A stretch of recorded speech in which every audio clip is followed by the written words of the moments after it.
Que el Señor les bendiga, queridos hermanos y hermanas.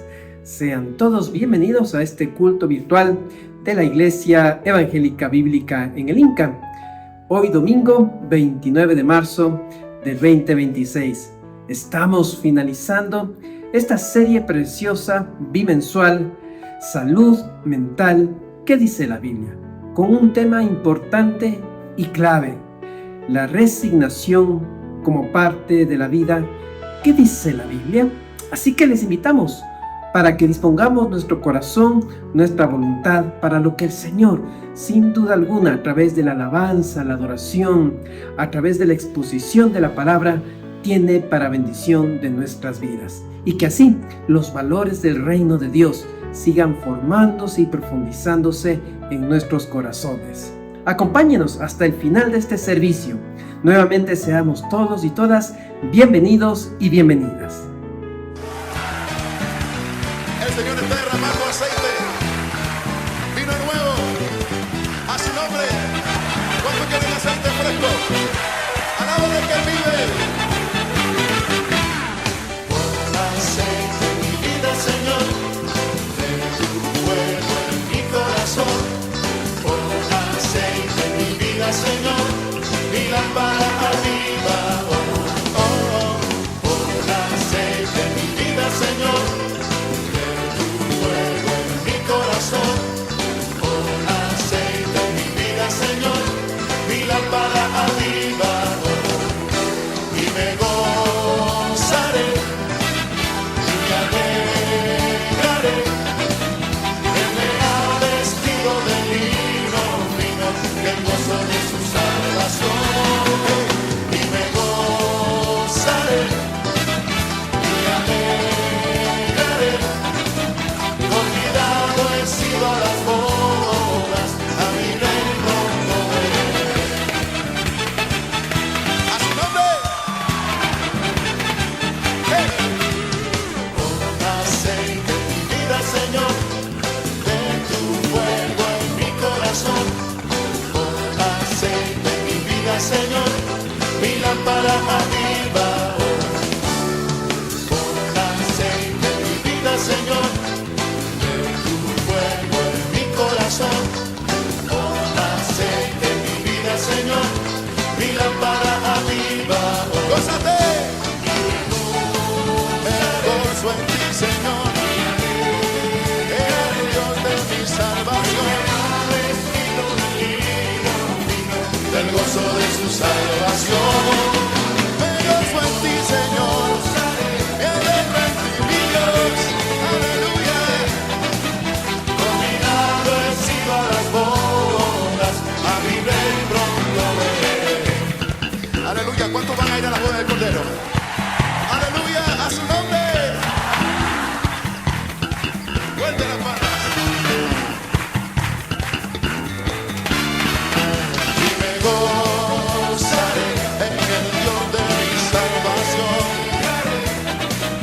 Él me ha vestido de lino fino, del gozo de su salvación. Gozo en ti, me alegro en ti, Señor, me deleito en ti, Señor. Mirado el cielo a las bodas, a mi rey pronto veré.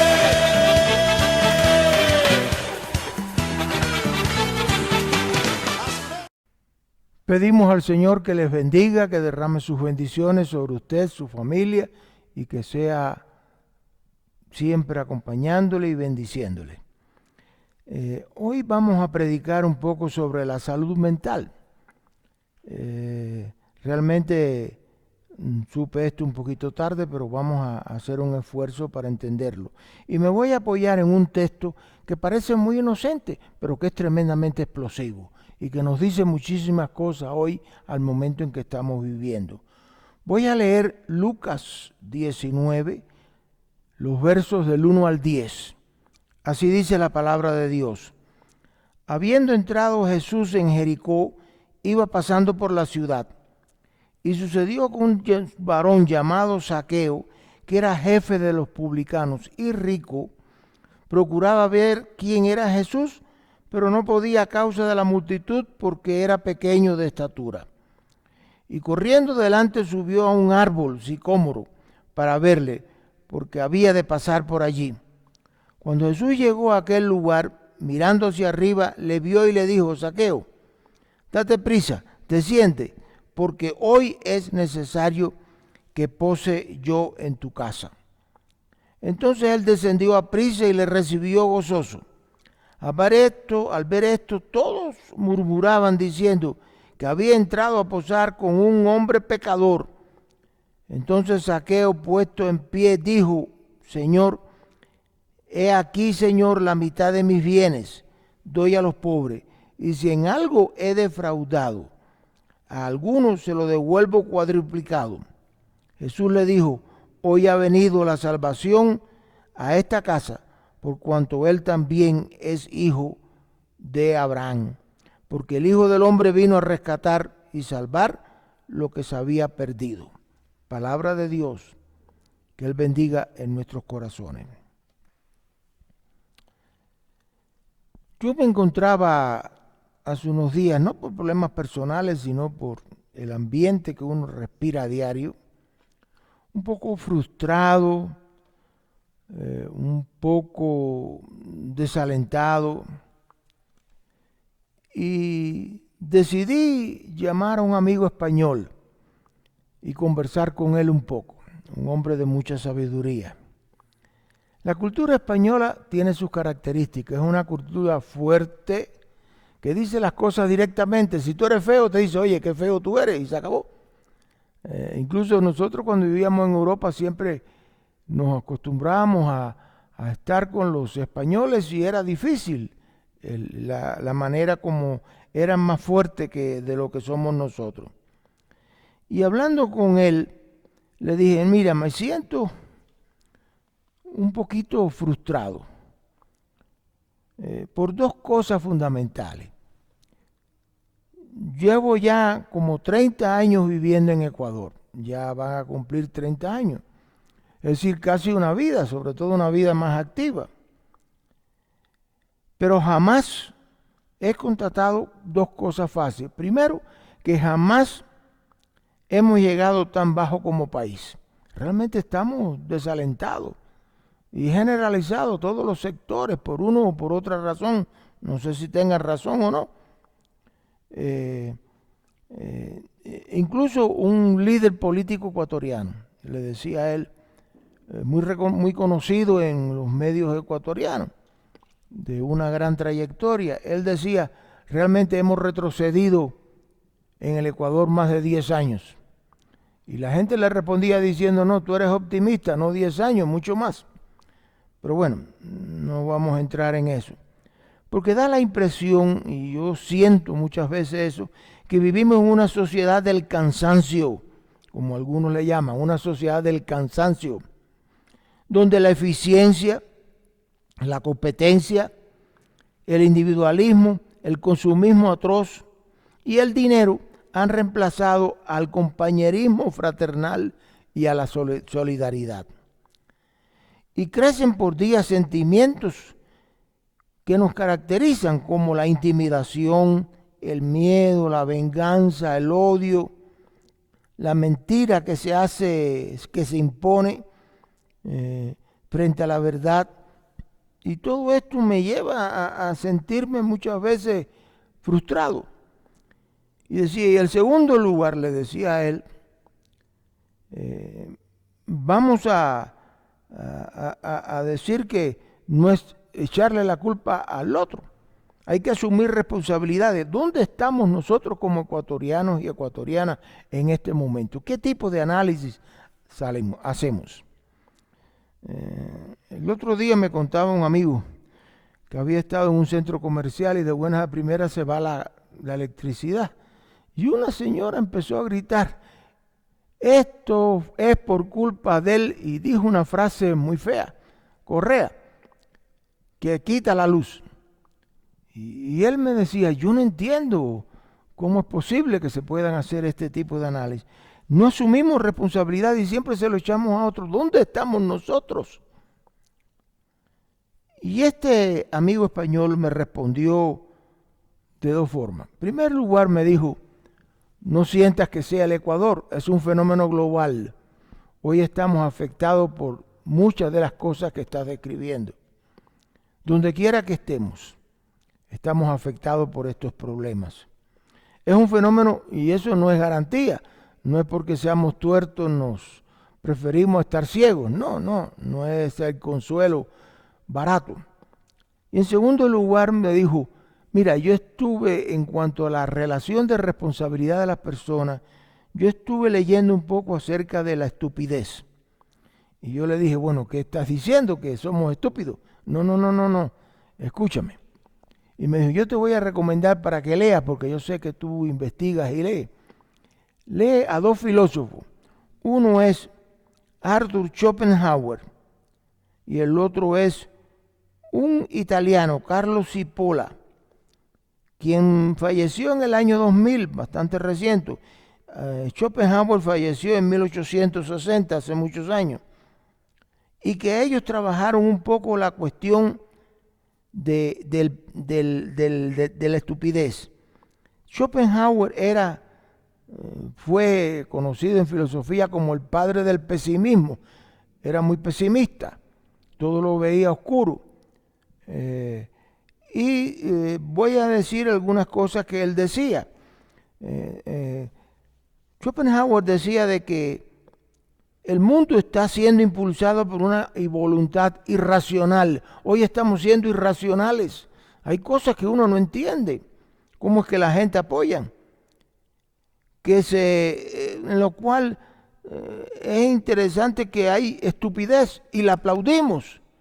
Y eso está ocurriendo en todas partes.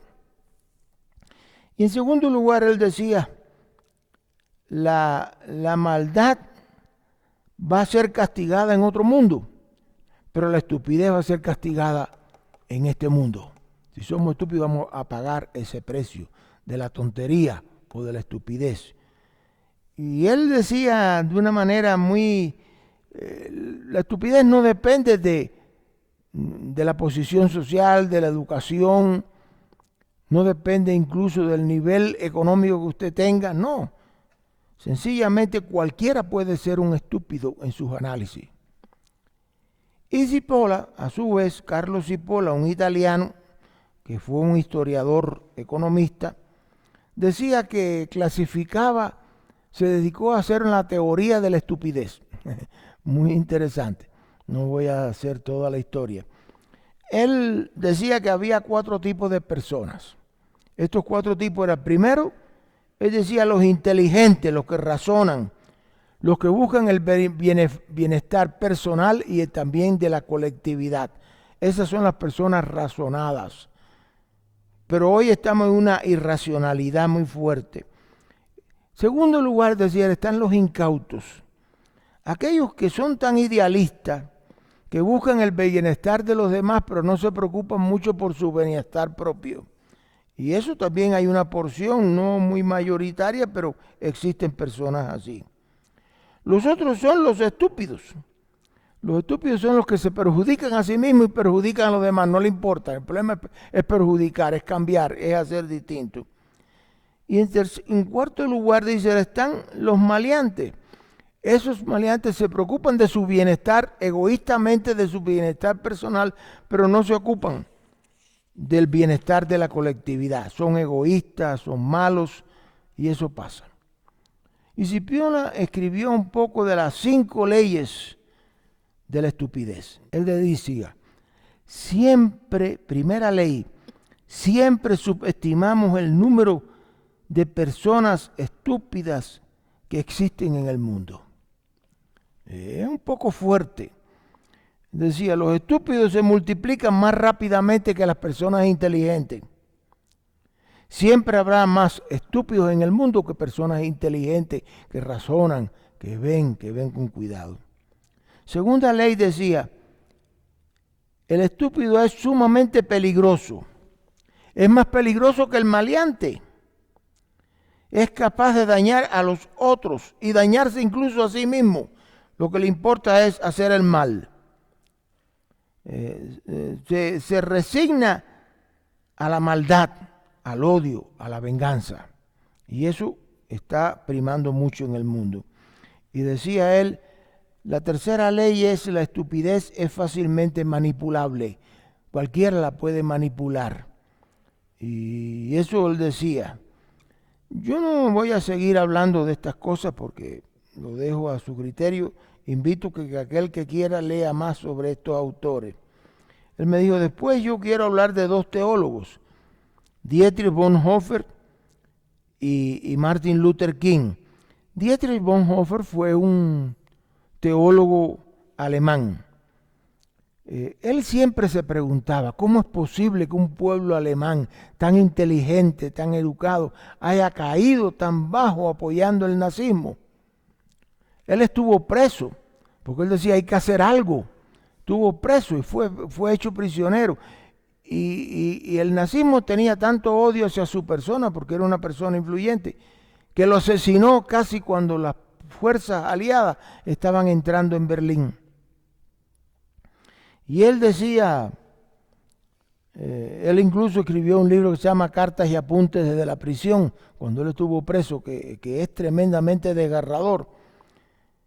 Y él decía, nunca discutas con un estúpido, porque nunca vas a ganar, porque el estúpido se cree sus mentiras. Y decía él, si tú discutes con un estúpido, van a haber dos estúpidos, tú y el otro, que es estúpido. Y Martin Luther King, que fue un pastor bautista de Estados Unidos, líder de los derechos civiles en esa nación, él decía, nada es más peligroso en el mundo que la ignorancia sincera y la estupidez consciente. Dice, esto nos hace un daño terrible. Pero agregaba también, la oscuridad no puede ser vencida, no puede ser expulsada por la oscuridad.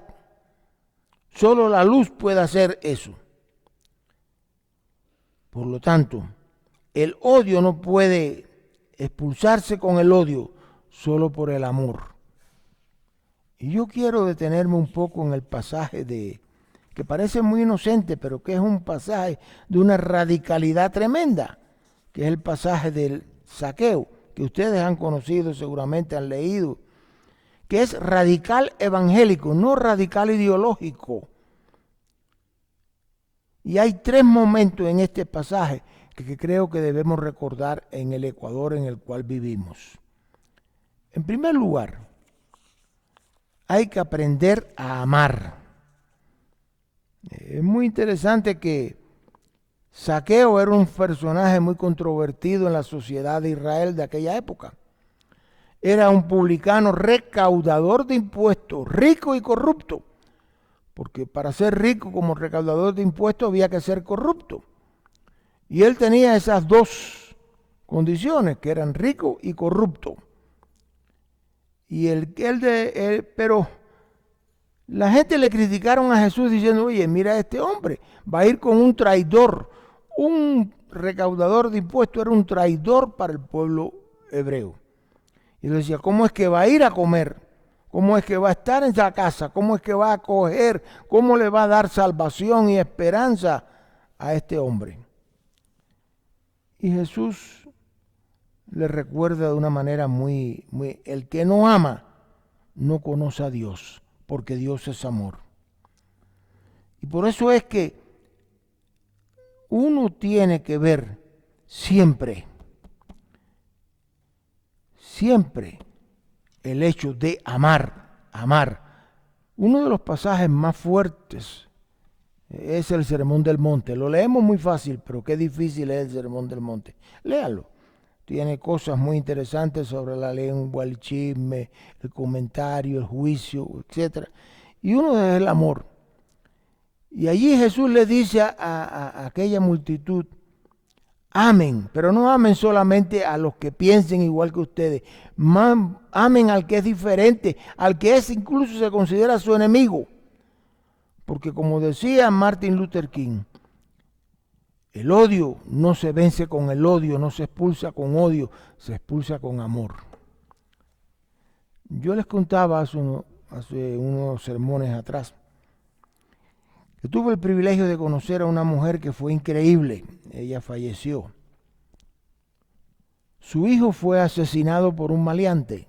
De eso creo que todos conocemos cómo pasa. Lo asaltó y lo mató para robarle. Este hombre fue puesto en la cárcel, fue puesto allí. Y ella quiso perdonarlo. Fue una mujer de un carácter de fe increíble. Y estuvo al pie de esa persona todo el tiempo. Y estuvo tratándolo. Por fin logró, cuando él cumplió su condena y salió, lo llevó a su casa. Y aquel muchacho, que ya era un hombre, fue fiel a aquella mujer. La cuidó como una madre. Y él decía, yo he cambiado mi vida. Se convirtió al evangelio. Yo he cambiado mi vida por el amor de esta mujer. Porque yo lo que hice fue un acto miserable. Y él confesaba su pecado. Yo recuerdo cuando vivíamos en Ginebra, había un muchacho que se llamaba Fernando y su mamá Violén, hijo de persona muy prestigiosa, de mucha influencia en sus escritos. Y recuerdo que Fernando siempre acostumbraba los domingos venir a nuestra casa.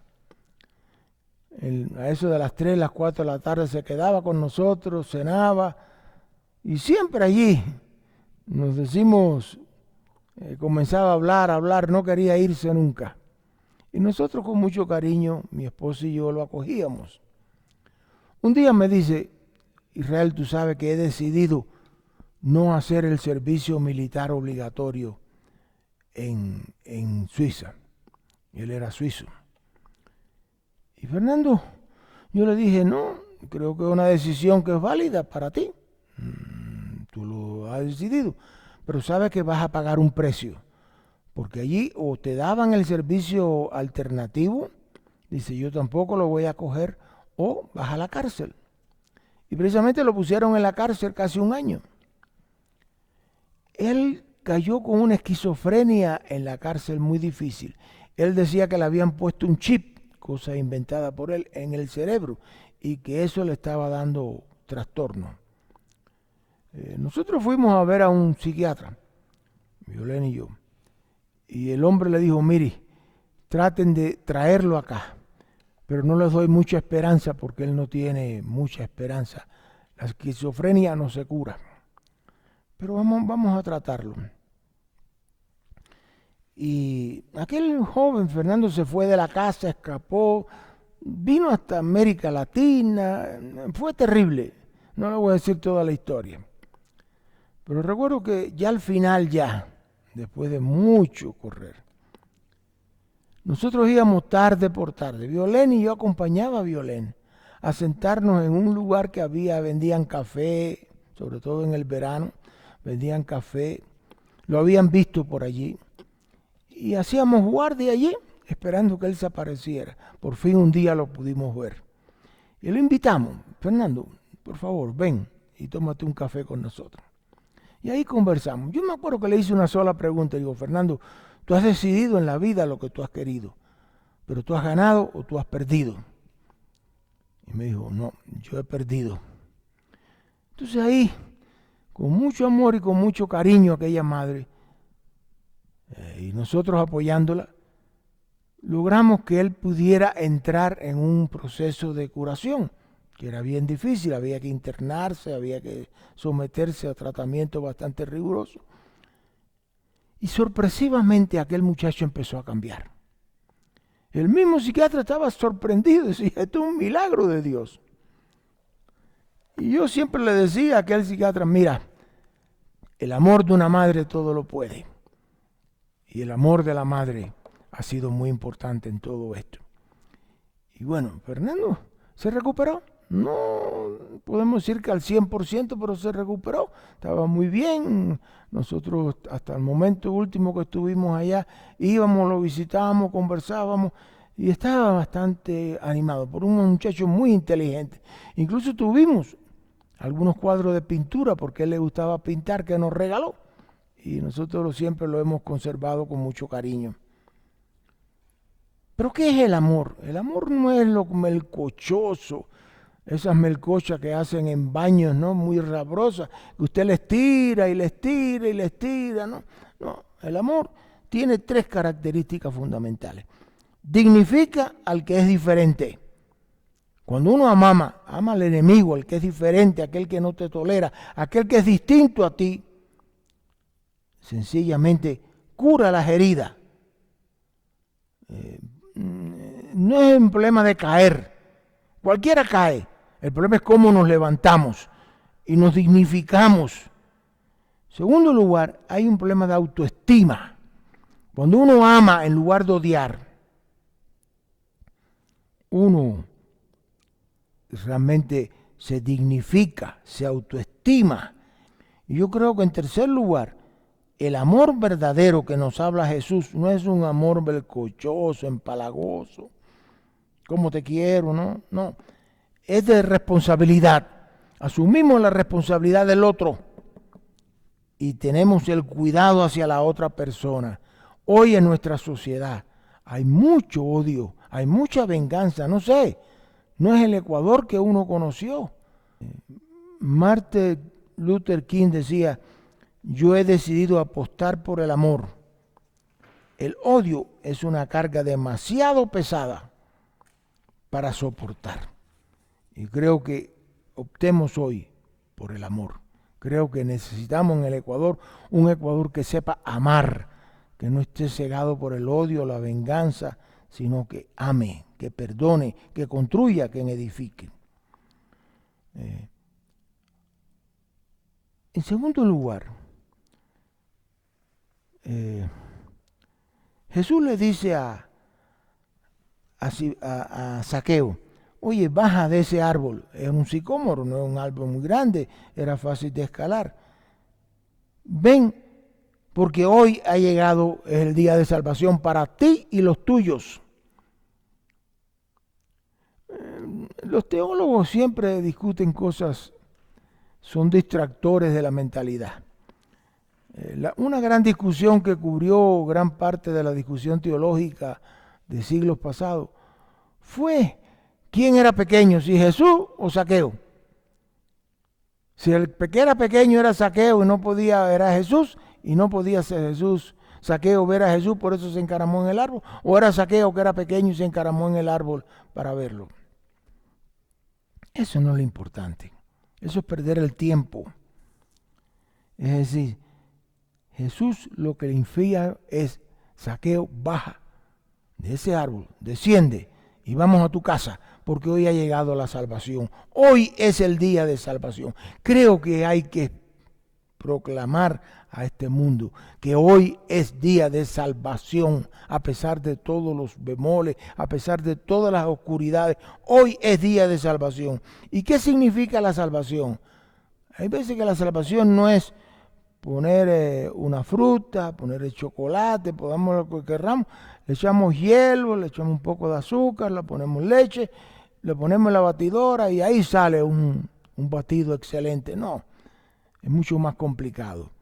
La salvación primero tiene 3 pasos. Hay un arrepentimiento, un reconocer que somos pecadores. Creo que hay que caer de rodillas delante de Dios y decir: todos hemos pecado, todos tenemos errores, no sigamos culpando otras cosas, veamos cada uno lo que tenemos que pecar. ¿Por qué? Sin arrepentimiento no hay salvación, es el primer paso de la salvación.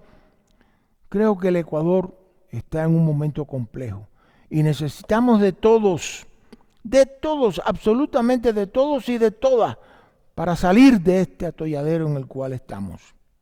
Segundo lugar, el arrepentimiento siempre lleva una restitución. Es interesante lo que hace Zaqueo. Le dice: Señor, yo soy rico, tengo la mitad de mis propiedades, lo voy a dar a los pobres. Y si en algo he engañado, he defraudado, he intimidado a alguien, yo se lo voy a devolver 4 veces lo que hice el daño. Es decir, no hay, primero un arrepentimiento, pero hay también una restitución. Y en último lugar hay una sanidad. Hay un buscar una gente nueva, un ser nuevo. Es un viejo hombre o una nueva mujer. Es una transformación real y radical de nuestras vidas. Si no seguimos igual, no hay salvación. Y Jesús le dice a aquella multitud, estén tranquilos, hoy es día de salvación para todos.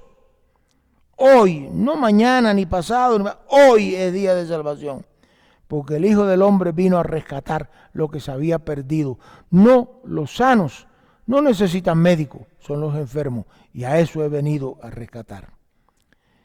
Y en último lugar, nuestra fe es relacional. No es una fe individualista, no es una fe privada. Es una fe de relaciones. Jesús le dice a Zaqueo, ven y vamos a tu casa. Es interesante que Jesús se acuerda de la familia de Zaqueo. Y van ahí a la casa. Eso fue un escándalo para muchos. ¿Cómo Jesús va a ir a casa de un publicano, de un recaudador de impuestos? Eso no es posible. Al que es diferente, eso hay que odiarlo. Y Jesús va a romper barreras. Y va allí. La fe nuestra nunca es individualista. Siempre es social. Siempre tiene una misión. Yo creo que esto es muy importante que digamos. Es decir, para mí Martin Luther King decía, la pregunta más importante en la vida no es qué yo he hecho por los demás. Esa es la pregunta importante. No es que hayamos vivido muchos años, no. ¿Qué hemos hecho por los demás? Y creo que tú y yo somos llamados hoy, en esta sociedad, en este mundo, a levantarnos. El problema no es caer, es saber levantarse. Y estos son 3 aspectos que parecen muy inocentes. O sea, aprender a amar, hoy es día de salvación, y nuestra fe siempre relacional, no es individualista, egoísta.